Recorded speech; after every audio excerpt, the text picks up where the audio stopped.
Hello, people. This is Mac with Mac Commentary. I also have with me Bob today. Today, people, we're going to talk about the China and the U.S. relations. We know that there's been a lot of things going on with the balloons flying all across the United States, and they setting up the F-16 fighter planes to shoot them down.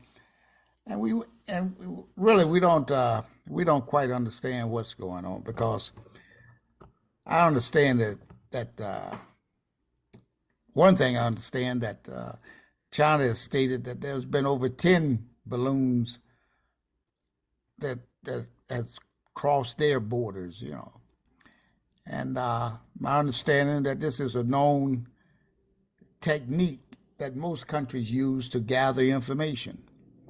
But then I heard some other things over the weekend that they didn't know whether these flying, whether they were balloons or what they were. Some said they were cylindrical type of apparatuses up there that they shot down over Canada and Alaska. And we don't know whether these are aliens that's coming down to check out the Earth or what's going on. But anyway, Bob going to talk with us concerning some of these things that's happening.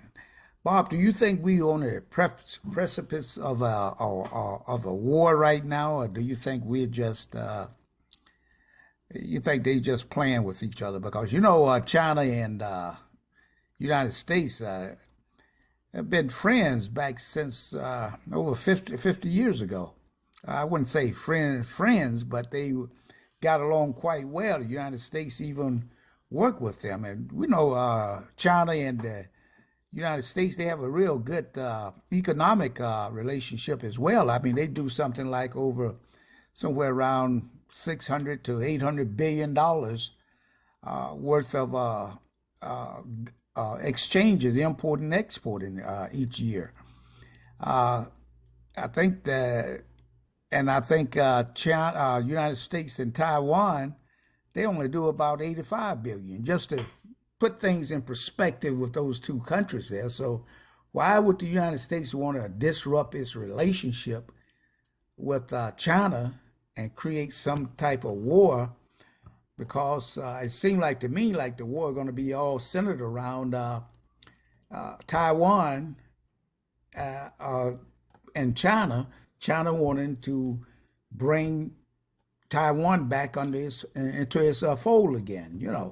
So I don't know why the United States would be upset with that, but I mean there's many reasons out there. I mean we recognize that Taiwan is the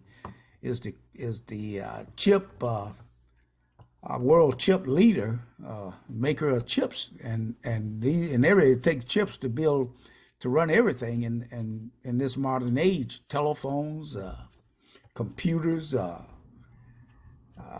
refrigerators, electric cars. So why do you what do you think is going to happen here, Bob? Do you see that you think it'll be to the United States' best interest to go and try to start a war or get involved with a civil war matter between China and Taiwan? Well, thank you, Mac, for inviting me on. You asked the question, do I believe we're on the precipice of a war? And my response is yes, we are. Uh, I think that, and you correctly note all of the commercial interests, but if you reflect back on wars, when wars start, commercial interests take a back seat. America and China have been at each other's throats since the 50s and the Korean conflict. If you remember when the United States and Korea, North Korea, went in conflict, well, the whole Korean peninsula, as a matter of fact, China was very instrumental in that war, and I think we're on the verge of another war. And as I think about it, it's not a bad time to have a good war because we haven't had a war like we've had since 1975 when we exited Vietnam. And there again, China supplied many of the troopers that and the weaponry for Ho Chi Minh. So the warring status between the United States and China has never really been put to bed. It's just been simmered. It's like if you've got a pot of stew on the stove. You just cut the heat down, let it simmer a while, and then you cut the heat up and you let it. Sometimes it'll boil over. Well, I think we're at the point now we're about to boil over, and because the constant lies about what we are doing as a country uh, can no longer be concealed.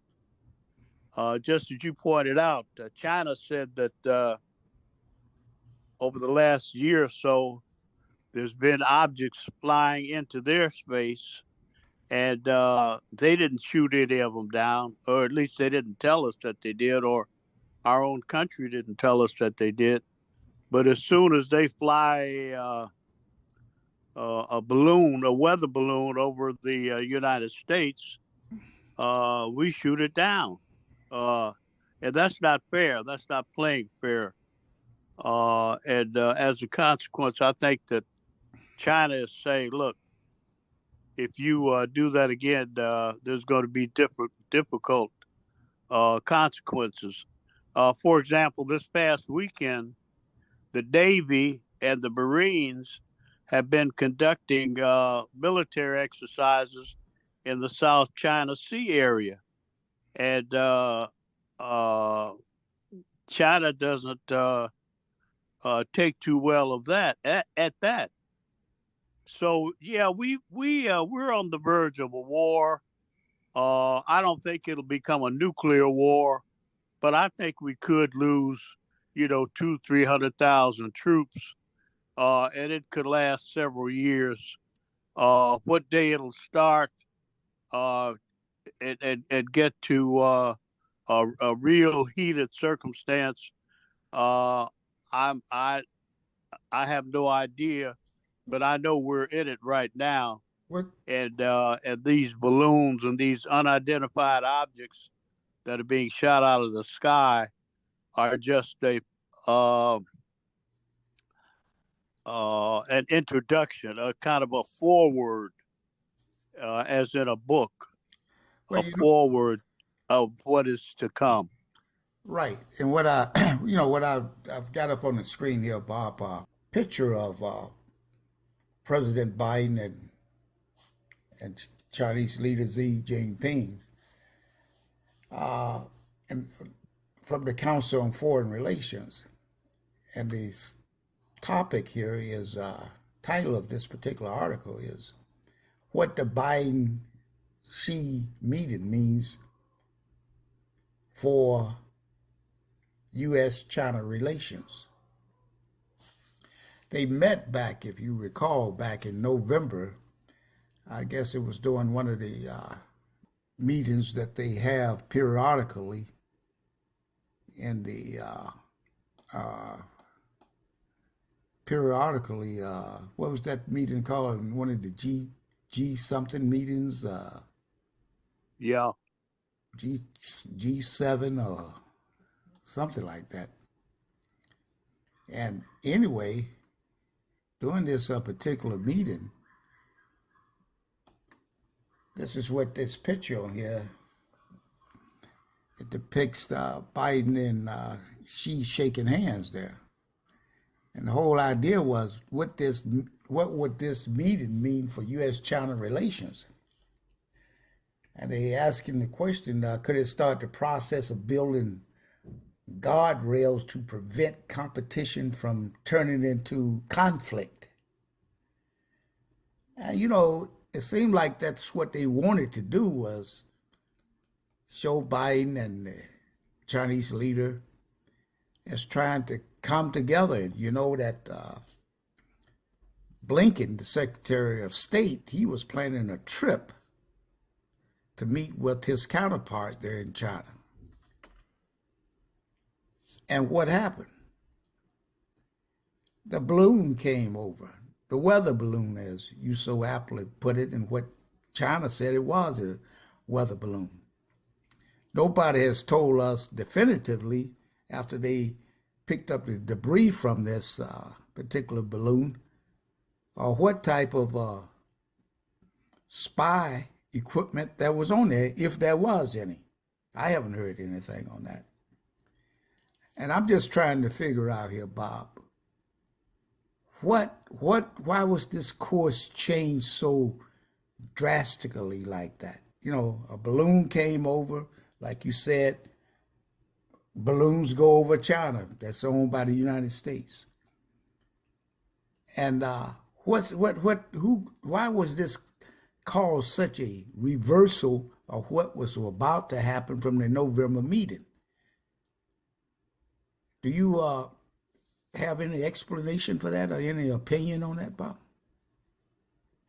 Well, I think that the reason that it kind of flared up was because I think President Biden is gearing up for a re-election, and he needed a pretext to show the American people that he's tough.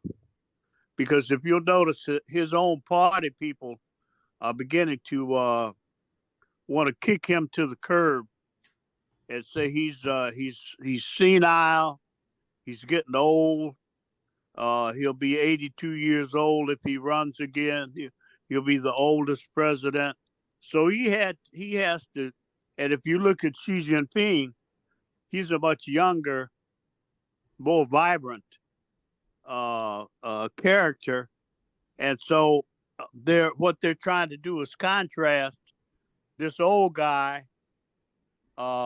His handlers are trying to contrast this old guy against this young Turk, in a sense, or young Chinaman, and say, look, he could hold his own. So don't get distracted by the fact that he's too old to run. He's young, he's vibrant, and we're ready. And to show you we're ready, we're going to go over here and stir up a little stuff with Xi Jinping. Well, the Chinese are not having any part of that. I mean, they tried to get the Secretary of Defense to call up the guy over there in China and tell him, look, we're just activating our internal domestic politics. So when we're shooting down these things that you fly over our neighborhood, and we've been flying them over yours, when we start shooting them down, don't get excited. And the defense minister over there in China wouldn't even take his call. So I think that's what that's about. I think it's just chest puffing or chest beating to show that I'm a tough guy and I'm ready for re-election. And frankly, he's doing a good job of it. I think he will get re-elected, and that's when I think the real war will start, because China's not having any of this. They are fed up, and I wouldn't be surprised if we don't see some real shooting start before the election in November of 24. But that's my thesis, that's what this is about. So right now, we also see that that the like you pointed out so aptly pointed out there that the Navy, U.S. Navy, is now training over in the South China Sea over there, and like as if though they are really getting ready to go to war with China should China invade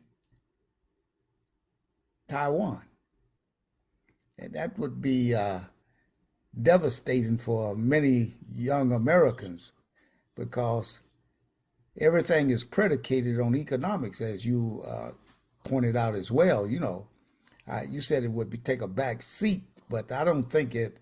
I think that they want to. I think the United States want to maintain control there with Taiwan. One of the reasons because it's a democratic state, so to speak, even though they only recognized by a very few of the 193 or so United Nations members, and only one African country out of 54 recognized Taiwan as a state.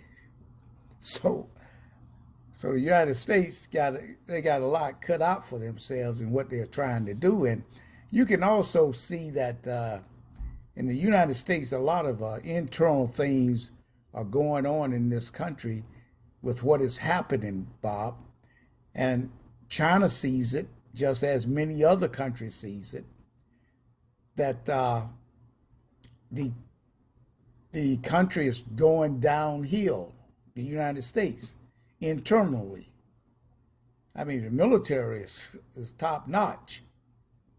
But right now, there's a lot of information going out about the military is that they can't get any troops, any civilians to volunteer to join the armed forces. They're having a problem there. And it makes you wonder because, I mean, it don't make me wonder. I actually know, in my own opinion, having been a military person, that most of these wars that are fought since Vietnam, even before, I say Vietnam and on, has all been about economics. It's fighting for the military industrial complex. That's what the wars have been about, Bob, and that's what they if and when and they don't want to lose that. See, China, they want to bring Taiwan into their fold, so all the revenue that Taiwan has created, their GDP is going to be reflected as part of China, and plus Taiwan at one time was a part of China, and I don't want to get into why they're not now, but that's for another story, there, another another segment. But that's my take on what's going on as far as why the United States is want to get into this here war here with China, and I think that will if China go there, United States is going to be right there, and they're going to just go in and they're going to probably decimate the Navy around there, that the China Navy, but that's not going to stop China from trying to accomplish its mission. But Yeah. that remains to be seen, though. So what's your take on that, Bob? Well, I think also that see, I think we as the so-called Western world, we think everybody is going to be like us. China is not like us. Right. Uh, the Chinese don't think like us. They're a different people. They don't think like Caucasoid people, and they don't think like Negroid people. They think like Mongolian people, Mongoloids, and but we Caucasoids and Negroids, we think that that everybody on the planet has to think like we do, or there's something wrong with them, and that's faulty thinking on our part. Uh, and I think that factors in to this whole equation of why, even though over the years, as you pointed out earlier, going back 50 or 100 years, it appears that China and the United States or the Western world have had good working relationships. Well, they really have not. It's been a surface, it's been an apparent uh, uh, uh, thing that's the way it was, but that's not really how it was because China never adopted the Western way of thinking, and I think that's becoming more apparent today as we continue to evolve uh, as a world, as a global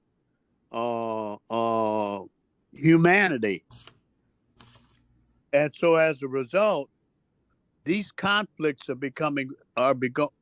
going to become more pronounced.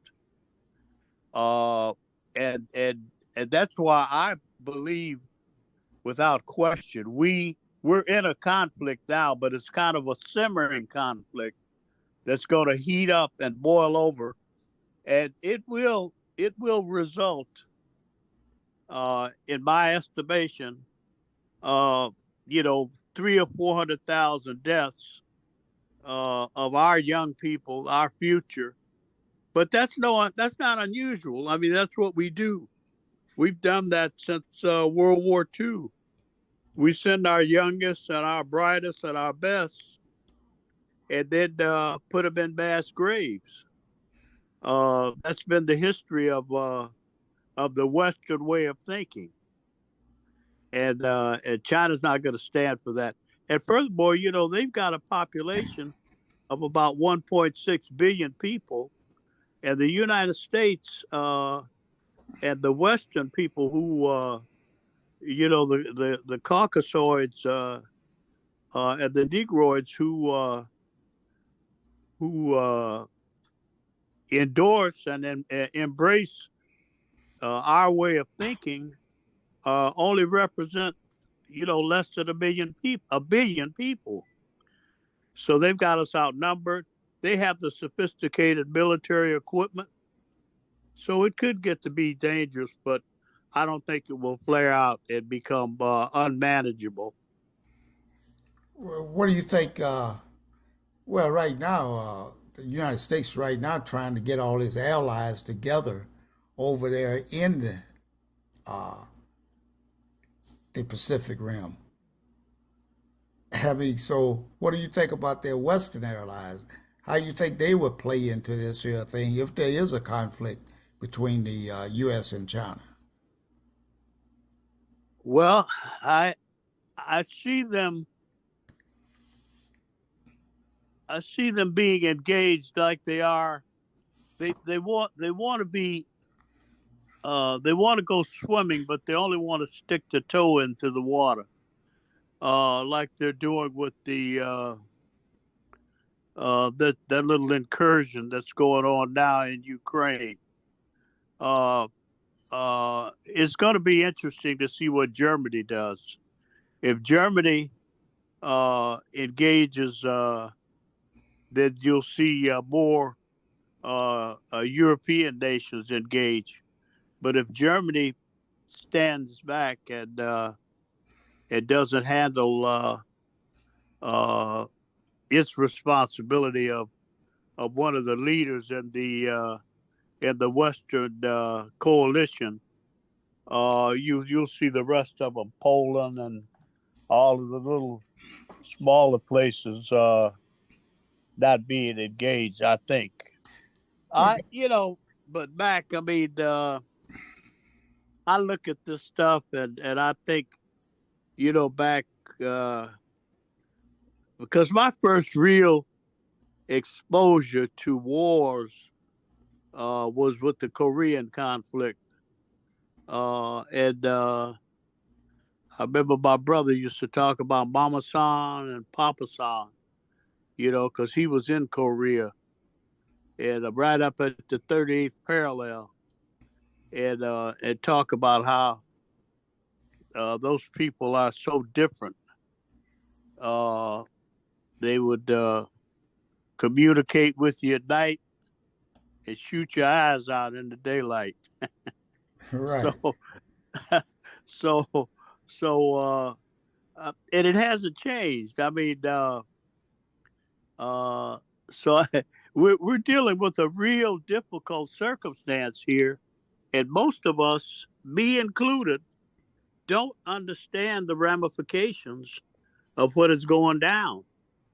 I mean, we are dealing with domestic circumstances, particularly the Negroid part of this population here in America, just trying to stay alive here to keep some of the Caucasoids from killing us here, Well, how do and you? yet we're still loyal to the philosophy and the militaristic ventures that this country engages in, uh, and have done that ever since the Civil War.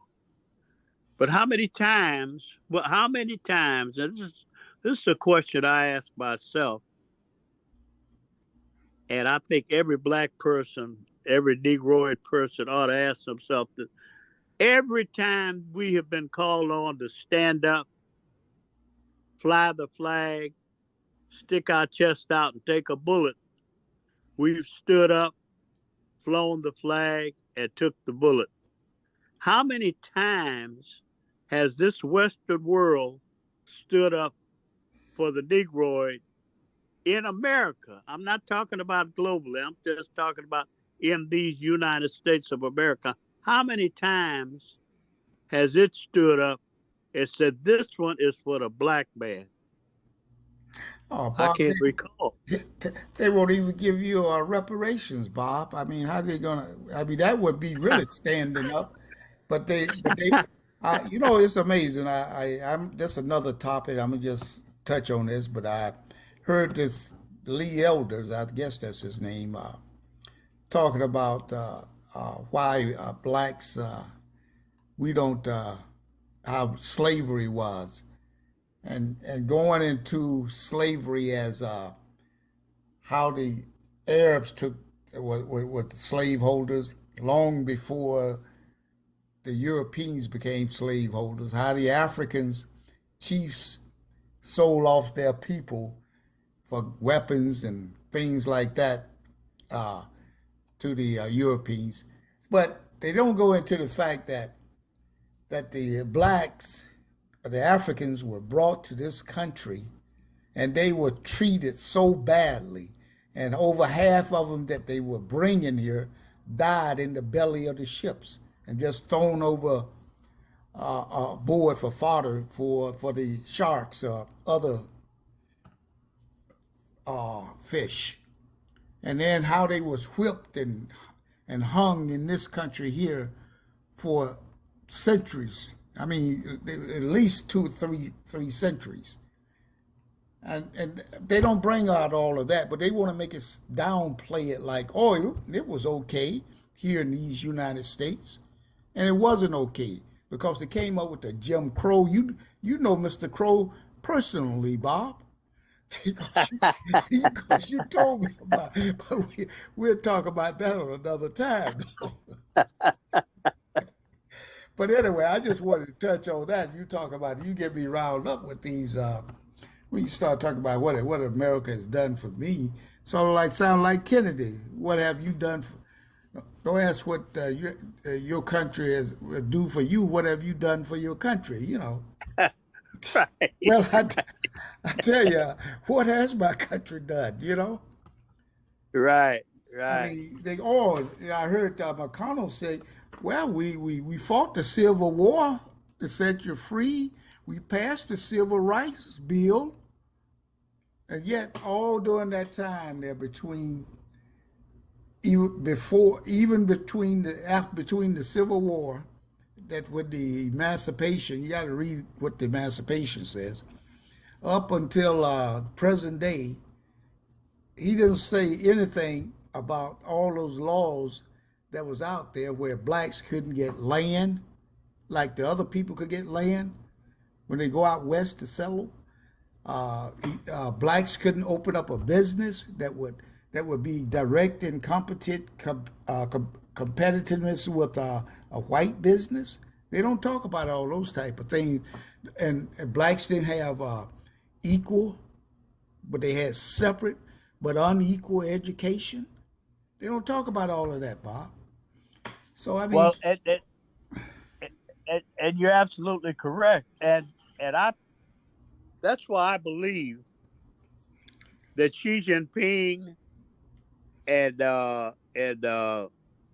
Vladimir Putin and these other leaders in these other countries, they look, they know the history of America and its relationship with the Negroid in America better than the Negroid knows. oh And yeah, as a result, they know that there's an there's bad feelings as a consequence of those historical facts that you're pointing out. And so they know that this is the right time to challenge America, and that's what they're doing. They're challenging with weather balloons and with other things. And I wouldn't be surprised, frankly, if with the distractions, if they don't send up one of these times, they send up something with something highly explosive in one of those objects, and when those jets shoot it out the sky, you get more than just the balloon just blowing the air out of it. So I think it's one of these circumstances or situations we got to keep a close eye on from now on, because you might say how does that how they say that the horse is out of the barn, or uh, you know what I'm trying to yeah, say. yeah, right, uh, and and uh, and so as a result, it's going to be an interesting uh, day-to-day circumstance as we go forward, because as I said earlier, President Biden intends to get reelected, and he's already lined up his black vote. He's got the Negroid vote in his pocket. I mean, he went on the Breakfast Club and he laid it out very clearly. If you're black and you don't vote for him, you ain't black. right. You know, I mean, that's a pretty strong statement for a Caucasoid to make. Uh, but it shows his competence in the descendant of the slave that was brought here, as you were pointing out, and many of whom were thrown overboard as fodder for food for sharks. So when I look at all these things and I say, wow, we really as a people, we have endured. I mean, we have not been a burden on the Caucasoid, although they try to make us think we are. They've been a burden on us, That's right. I mean, you know. And but they would never make that admission. right. And it's time for the reckoning to come. And I think it may come with this war between China and the United States of America. Well, we're going to end it on this note here, Bob. I just want to say, I wonder what I know that the Indians do not have such a strong relationship. There's some skirmishes going on at the China-India border. But I Uh-huh. just, I just wonder what side will they be on, because this might just become World War III. And, Yes. and that's going to be interesting if BRICS will all support China, such as the NATO supporting the U.S. Then you got the Southeast Asia Treaty Organization, SEATO, Yes. and whether or not those particular Asian countries there will support the U.S. Or will they support China? There seem to be some things going there because I know that the Philippines, under the Duterte, were very close to China. But now they got Marco in there. He leans towards the U.S. But I think he's trying to Yes. play the line though, play in the middle though. But Right. but Bob, yeah, we're gonna continue with this here topic here. I think there's a lot of stuff to get into with this subject here, what's happening here. So I think we are focus a little bit more on it the next time, and as well, and try to go into more in depth about what if India and Russia, whose side will they be with this? We already know who the Europeans going to be with, because it's going to be a world war, Bob, if it's a war at all. Yes. When you're dealing with Yes. a big power like China, a big economic power like them, who's all over the world, and a big economic power like the U.S., who is also all over the world. So let's focus in on that for the next time. And I really appreciate you coming on, Bob. And I want to thank everybody for listening. And also, don't forget to subscribe, like, and share. We want to get up to that 1,000 subscribers. So come on and help us out here. Appreciate it. And Bob, thanks a lot and have a great evening. Thank you, Mac, and you as well.